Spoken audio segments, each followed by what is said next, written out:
helps the management of the company.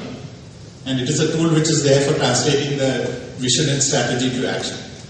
The other key issues are what is called lead and lag indicators. I think all of you know about it, but to explain to those who don't know, a lead indicator is something which gives you an inkling of what is going to happen. Like, for example, you go and meet a customer. Okay. I'm talking about marketing because I'm more familiar with that than actually refining practices, as most of you are. But when I go and meet a customer, and my customer keeps me waiting for 1 hour before he meets me, it clearly is a sign that he is unhappy with me and my services that I'm giving to him, my company is giving to him. Because if he was happy, he would have immediately, called me inside and given me a cup of tea. But if he's kept me waiting, there's something to think about, he's unhappy. And that is the absolute lead indicator saying that next time you're not going to get the order from him. Okay. Now, balance scorecard is a tool by which you can detect these lead indicators. Lag indicator is something which is the past. Like, for example, your quarterly results. It is poor, but the quarter is already over, you can do nothing about it. Okay, so that is a lag indicator. Like if you're feeling weak, I mean, it's a lag indicator.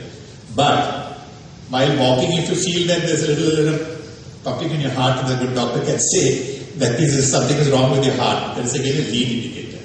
So, I mean, these are issues and techniques which are available in the balance scorecard, which can help you sort out your problems in management. There is a tremendous value through investments in customers, suppliers, employees, processes, technology, and other innovation as far as this is concerned. I will not dwell too much on that. Next comes competencies.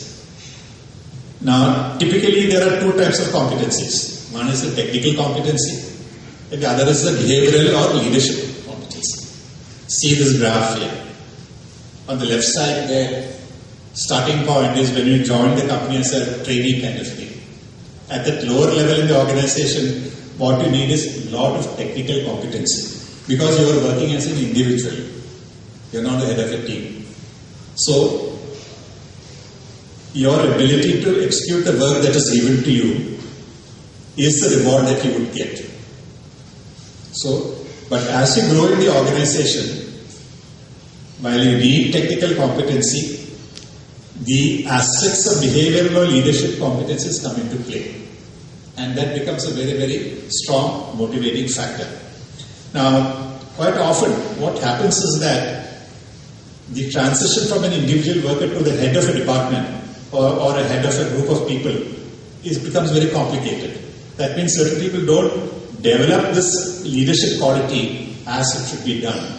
And while they are very good in their technical competencies. And the difference between the two is that technical competence is something which can be taught in a classroom.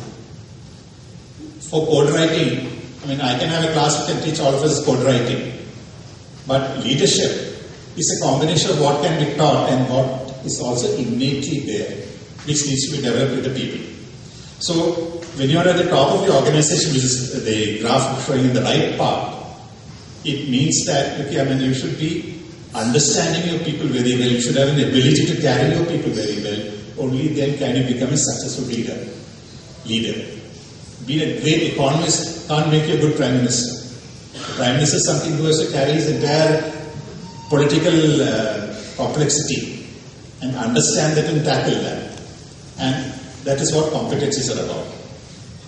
How does it apply as far as an organization is concerned? Today, every position in the company, of professionally managed companies, the competencies required for a person to occupy that position is clearly analyzed. And even in our company, we analyze for each and every position in the organization. Okay. First, the technical competencies, which is a minimum condition everybody should have. If you are a head of a department of, let's say, mechanical engineering, you should understand the basics of mechanical engineering, otherwise you're not fit to be there. Okay. But over a period of time, you have to have the ability of the leadership as well. Okay. So this both leadership and technical competencies are assessed for each and every position. And we have what's called assessment centers. And if you want to decide who is going to be the head of the department, there is an assessment process of every individual who can fit in there to find out who is the most suitable person. And this assessment center can give a good indication of how successful an individual will be for that particular position. And this is again management technique which has worked very well in large organizations, because when there are more than one competitor for a particular position, you need to know who will be the best fit. Then comes the issue which is closely related to leadership. Gallup is one of the biggest engagement surveyors. They are also pollsters, as we call them, but they have moved into psychology and organizational engagement. And this is if you read it through, it is a very interesting statistic. This is a 2013 Gallup State of the American Workspace. It says that only 30% of the people in any organization are actually committed to the organization, which also means that only 25 to 30% of the people actually run the company. And you see, vast majority of the people are actually fence sitters. Okay, they put their time in of what is required, nothing more, nothing less. They are not willing to use their mind or their enthusiasm for the organization. It's a vast side of 50 to 55%. And the bottom is the most dangerous one, the 20% discontented. Because they actually become very counterproductive. They try to pull down the people who are there who are the fence sitters to their side. And even the 20% is a high number because it can cause tremendous amount of disruption as far as the organization is concerned. In my organization, when I became director HR in 2002, by 2004 I thought I was doing a wonderful job. So we engaged Gallup to do an engagement survey. And after the results came in, all of us in HR department had their hearts shattered, because in the company which I was there, the fully committed was only around 22%. And the bottom discontented was touching to 27-28%. And I mean, that was a real eye-opener. Because most of us think that we are hot shots and we do very well. But when an engagement survey comes out with its results, it's an eye-opener. So we started putting in place a whole lot of processes to change this. And it can be changed. I mean, that is some substance we want to say. And a good leadership can actually transform that. That is why leadership is a very key issue. I don't know if anyone has read this book by Jim Collins called Good to Great. If you haven't, I would suggest you buy the book and read it. It's an old book, it's probably about 10 years or so in the market. Good to Great talks about the various types of leadership. And he eventually talks about he had done an analysis of the top 20 odd companies which had survived over a period of 30 years with a return which is at least 100% superior to the average. And he analyzed the behavior pattern of all the leaders there.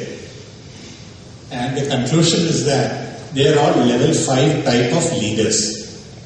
What is level 5? Level 5 leaders are people who are very quiet, doesn't have any show off at all, doesn't give big speeches, but at the same time, people admire that leader. He works for the company and for the people of the company and shows tremendous amount of result. And this is a stark contrast to what the Lee Iacocca was in Ford and things like that, who were larger than life.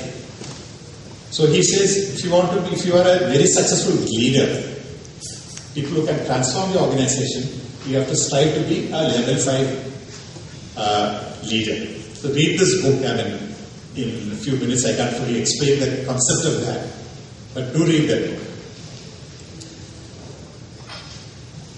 I mean, leadership is something which is required at all levels. It is not unique to be only for the CEO of the company to be a great leader. If you are the head of an oil terminal, you have to be a leader because you have to take certain decisions. And the power of a leader or people who have good behavioral and leadership competencies.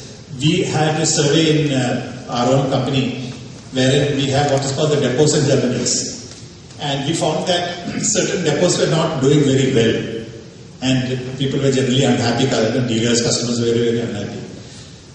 Then what we did was we took a very successful person who was successful as a depot terminal supervisor and put him in charge of this bad depot.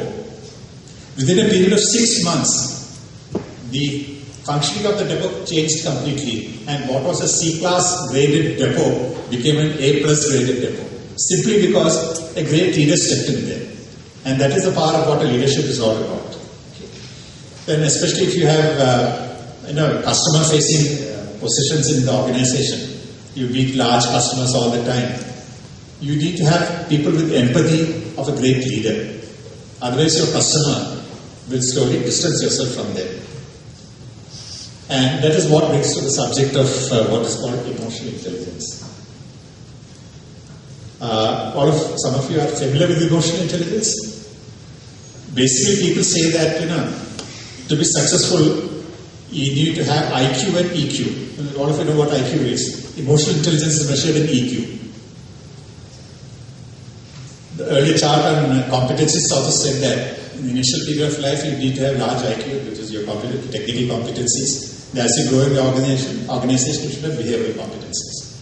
They say that most brilliant people, or even super brilliant people, fail after a period of time in an organization, primarily because they are too self-centered and they can't carry the team together.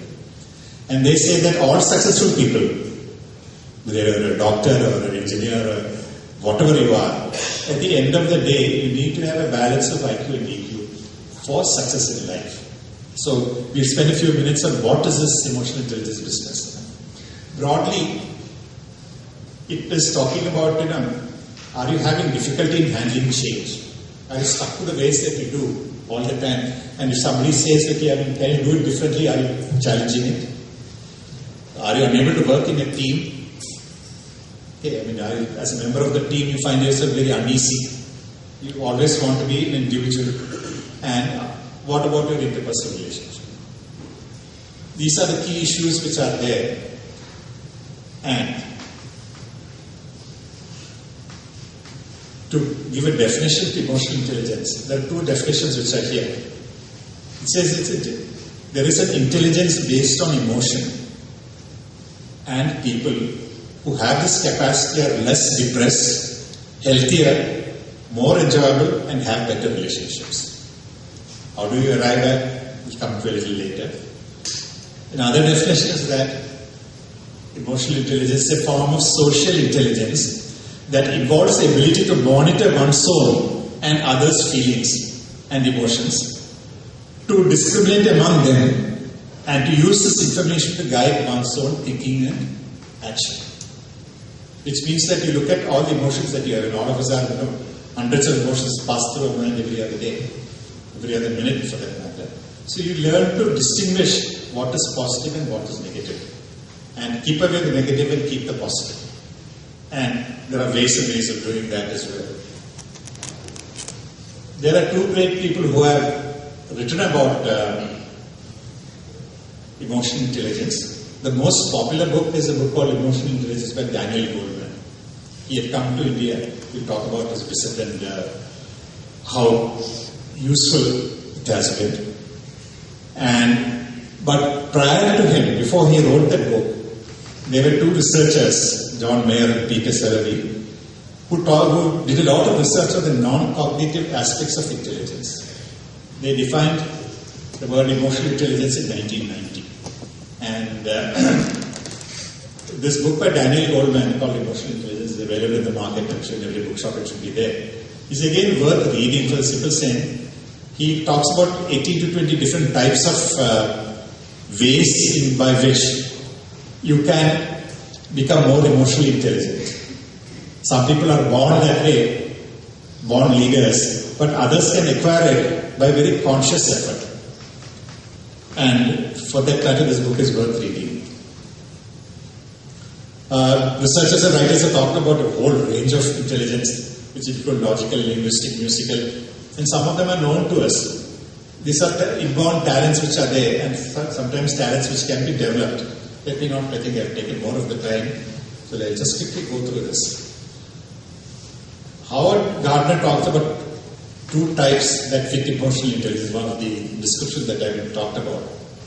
One is intrapersonal intelligence, within oneself, looking inside. It's a capacity to manage ourselves through knowing and understanding our feelings, wishes, needs, wants and purpose. I mean, do you get kind of, depressed, thinking about the past or for the fear of the future? These are normal things which, pull us down. So this is one side of our emotions which need to be learned and understood. The second part is the interpersonal intelligence. This involves the ability to be sensitive to other people's emotions and psychological states and enable us to choose appropriate responses. This is the definition, how it means I can talk about. I'll just run through this. Daniel Goleman's, this is part of his book, which we have taken these aspects from him. Knowing one's emotions. The various aspects of emotional intelligence is that knowing one's emotions means that self-awareness and recognizing an emotion when it occurs. Suddenly, while you are seated, your mind goes out to something bad which has happened and your blood pressure goes up. So you should learn to understand that, saying that, okay, this is just a passing thought. Next is that the management of emotions. Handling emotions in a fashion to build on self-awareness. And motivating oneself, the ability to channel emotions as service of the good. I mean, at this point of time, when I'm rushing through this, it sounds like the statements made. But when you read the book, there are the exercises there to help you analyze yourself, and I think it's worth doing that.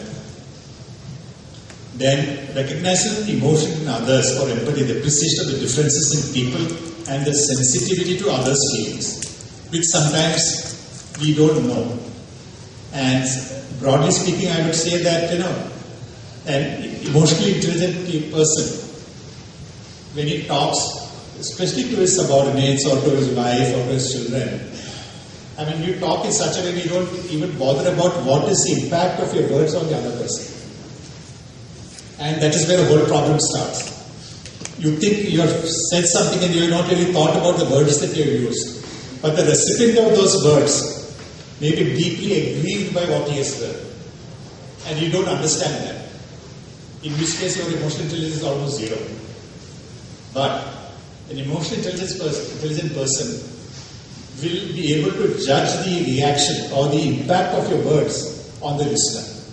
If it is hurting him, you will tend to soften it by using something else. And this is very true with husbands and wives, parents and children. For the good of the children, you tend to say a whole lot of things which actually hurt the children, debilitate them in the future. So you have to be very careful about the words that you choose, and that is what emotional intelligence quite a bit is all about. In practical terms, in an organization, what do you think is the application of emotional intelligence? We had a lot of discussions within the organization because in Hindustan Petroleum, all the management practices which I talked about, we went through all of them one after the other. Everything we did was fairly successful, not very successful. There were clear results to show. At the end of the day, we still found that there's a lot of unhappiness in the organization. And when there's unhappiness in the organization, people are unhappy, they behave in a very rude manner to your customers. So unhappiness within the organization easily gets reflected in the business that you do. So we scratched our heads and figured out what more should we do when we ran into this concept of emotional intelligence. And we formed a small forum first within the organization. All of us, a group of 10 of us, we read Daniel Goleman's book and started breaking it down into small modules which can be used for each and every person. And some of these things are the respect for the individual. We made it a point to say that in our organization, that we treat everybody equal, whether it's a peon of the organization or a watchman or a contract labor or a colleague.